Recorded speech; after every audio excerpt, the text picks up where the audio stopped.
सुनाओ ब्रैडकॉम ग्रुप। और यहाँ पर हम बात करने वाले हैं कुछ इंपॉर्टेंट टॉपिक के ऊपर। और कल देखिए, कल क्लोजिंग थी एक इंपॉर्टेंट लेवल के नीचे, बट थोड़ा सा सैडो बना। उसके बाद मैंने कहा था एक दिन, कल का दिन बहुत इंपॉर्टेंट होगा। आज उसने उसको क्रॉस कर दिया, यानी कि एवरेज लाइन के ऊपर निकल गया है। ये आपका हल्का सा सपोर्ट लेते रहेंगे। अगर आज ये उस लेवल के नीचे क्लोज हो जाता, देन हम यहाँ पर ये समझते हैं कि ब्रैडकॉम ग्रुप में अब मंदी आ चुकी है।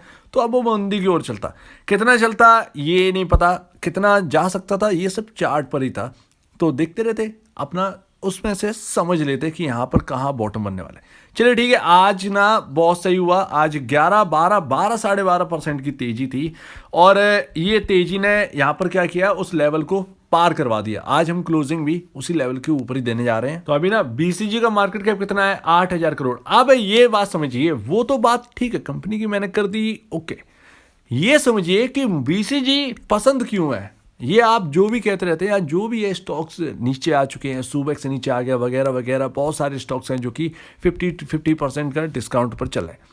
ये ब्रैडकॉम ग्रुप इतना पसंद क्यों आता है? यहाँ पर पसंद इसीलिए है क्योंकि इस रेंज में, इस प्राइस रेंज में आपको कोई दूसरा स्टॉक ब्रैडकॉम जैसा नहीं मिलेगा। ये फंडामेंटल उसके नहीं होंगे। यहाँ पर अगर हम बात करें तो ऐसा कोई फ्यूचर स्टॉक यहाँ पर जो है आपको दूसरा कोई स्टॉक नहीं मिलेगा। यहाँ पर हम जानते हैं कि एडवर्टाइज का काम जो है वो डिजिटल मार्केटिंग का बढ़ना ही है। और अब तो कई मेटावर्स वगैरह वगैरह यहाँ पर आ चुके हैं। तो जब लोग बढ़ते रहेंगे, टेक्नोलॉजी जिस तरीके से बढ़ेगी उसी हिसाब से यहाँ पर एडवर्टाइज बढ़ते रहेंगे। तो यहाँ पर एक दो सबसे वैलिड रीज़न है जिससे हम ब्रैडकॉम ग्रुप को पसंद कर सकते हैं। सिर्फ और सिर्फ यहाँ पर पहली बात तो यहाँ पर जो प्राइस रेंज है, उस प्राइस रेंज में दूसरा कोई स्टॉक नहीं है। आप छान लीजिए, आपको आईटी में दूसरा कोई स्टॉक इस रेंज में नहीं मिलेगा, नहीं मिलेगा, नहीं मिलेगा। इवन अगर आप कहें तो एक स्मॉल कैप कहें, स्मॉल ही कैप है, मिड कैप क्या, मिड कैप में तो नाम शामिल हो गया। मिड कैप के अंदर कोई दूसरी इस प्राइस रेंज में कोई कंपनी नहीं है।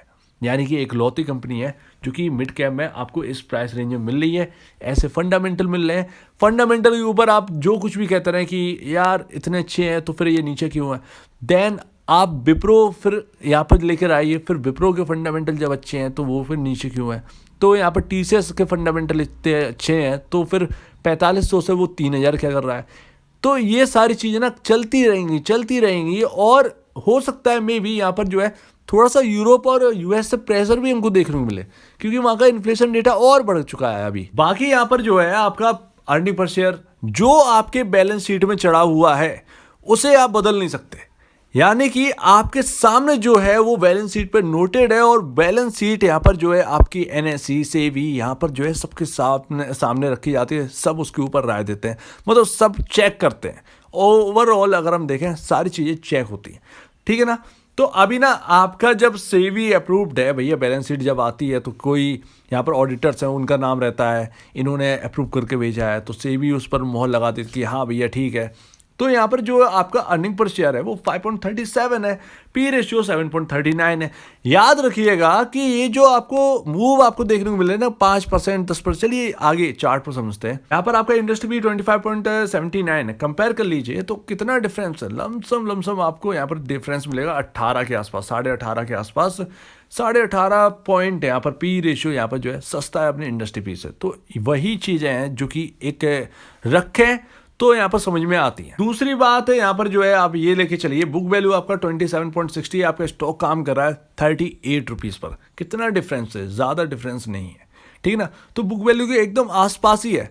अगर हम कहें बुक वैल्यू के आसपास है तो कोई ज़्यादातर आपको आईटी सेक्टर में बुक वैल्यू के आसपास शेयर नहीं मिलेगा। तो यानी कि हमें ये समझ में आ गया कि हमें बीसीजी क्यों पसंद है भाई। हमने देख लिया पॉइंट, और सारे पॉइंट्स पॉजिटिविटी है।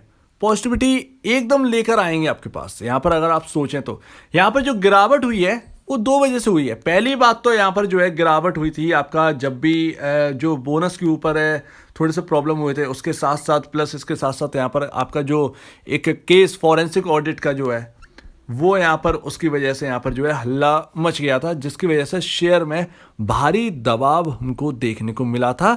और स्टॉक आ गया था लमसम 29 के आसपास, 29 के आसपास। दूसरा यहाँ पर जो है आपका बोनस का इशू हो गया खत्म, ठीक है भैया, स्टॉक को चलना चाहिए, स्टॉक चला भी था। फॉरेंसिक ऑडिट के ऊपर यहाँ पर जो बातचीत है वो गिरावट हो गई, ठीक है, लेकिन उसके बाद सब कुछ ठीक होने लगा जब हम बात करने लगे फॉरेंसिक ऑडिट, और मैनेजमेंट की तरफ से भी कमेंट है कि हम कोई डरते वरते नहीं है, ठीक है भाई, आपका जब भी मन हो, जब आ जाएगा तब ठीक है। लेकिन दूसरा पॉइंट क्या है, दूसरा सबसे इंपॉर्टेंट पॉइंट है जो कि आप समझ नहीं रहे, मार्केट के अंदर कितना ज्यादा उस वक्त प्रेशर आ गया था। मतलब पहले बार में तो बीसीजी जो है वो टूट ही गया था, आ गया था 35-37 के आसपास। दूसरे वक्त में, दूसरे फेज में मार्केट में इतना प्रेशर था कि आप भाई आईटी के शेयर्स जो है वो देखिए किस तरीके से गिरने स्टार्ट हो गए थे। तो आईटी में प्रेशर आ गया, पूरे मार्केट में प्रेशर आ गया था, तो इसकी वजह से ब्रैडकॉम ग्रुप के ऊपर दुगना दबाव हो गया, जिसकी वजह से वो उचक ही नहीं पाया भाई, अपने शेयर प्राइस से आगे नहीं निकल पा रहा है, अपनी रियल वैल्यू के पास पहुंच नहीं पा रहा। रियल वैल्यू आप पूछेंगे, एक अंदाजे वाली वैल्यू होती है, एक राइट वैल्यू आप बता पाना बहुत मुश्किल होता है किसी भी बारे में। बट फिर भी यहाँ पर जो है आपका एटलीस्ट यहाँ पर 70-75 के आसपास तो ये शेयर आपके पास आसपास होना ही चाहिए था। तो वहाँ पर भी जाने से रहा, टेक्निकल सारे टूटते गए, सारे सपोर्ट, सारे रेजिस्टेंस, सब कुछ जाता रहा। तो यहाँ पर ये सारी चीजें हैं। दूसरे कंडीशन के बारे में भी तो सोचिए कि यहाँ पर मार्केट पे कितना प्रेशर रहा है और आईटी के ऊपर, और कौन सा स्टॉक ऐसा है जो कि रिकवर हो गया। सबसे बड़ी बात, कौन सा स्टॉक ऐसा है कि जो रिकवर हो गया। बैंकिंग की छोड़ दीजिए, बैंकिंग थोड़ा सा एक अलग सेक्टर लेके चल रहे हैं एफआईएस, तो वहां पर आपका बहुत फ्लोज आ रहे हैं, उन्हें कहीं ना कहीं से तो पैसा कमाना ही है एफआईएस को। तो ये सारी बातें ना जो कि गौर करने वाली होती हैं। बाकी यहाँ पर जो है Q2 आपका बताएगा, Q2 कैसा है भैया, कमेंट्री कैसी रहती है मैनेजमेंट की भैया, इकोनॉमिक डेटा आपका क्या कहता है, क्या बजट में कोई कटौती है या नहीं है, या आगे कुछ प्रॉब्लम आने वाली है इकोनॉमिकल, जिसकी वजह से हम थोड़े से यहाँ पर जो स्टॉक है, माफ कीजिएगा, यहाँ पर जो कंपनी है उससे थोड़ा सा यहाँ पर जो है उसके साथ साथ चलना पड़ेगा। तो यहाँ पर बहुत सारी चीज़ें हैं जो कि कॉम्प्लिकेशंस अभी जिस तरीके से आईटी सेक्टर लेके चल रहा है वैसे ही आपकी कमेंट्री में यहाँ पर देखने को मिल सकती है। तो ये सारी चीजें आपको गौर करनी ही होगी। तो ब्रैडकॉम ग्रुप का चार्ट को समझिए। चार्ट पर क्या था, कल का मैंने आपसे कहा था कि भैया चार्ट पर ये देखिए, आपको मैंने कहा था कि कहा क्या, मैंने अभी रोक दिया था, यहां पर जो वाइल्ड मूव है वो आपको मिलते रहेंगे। जी हाँ, वाइल्ड मूव, जैसे कि अगर ब्रैडकॉम ग्रुप 2 दिन में गिर गया 10%, तो अगले दिन कहो कि यहां पर जो है 12% या 15% की यहां पर जो तेजी होने की संभावना रहेगी।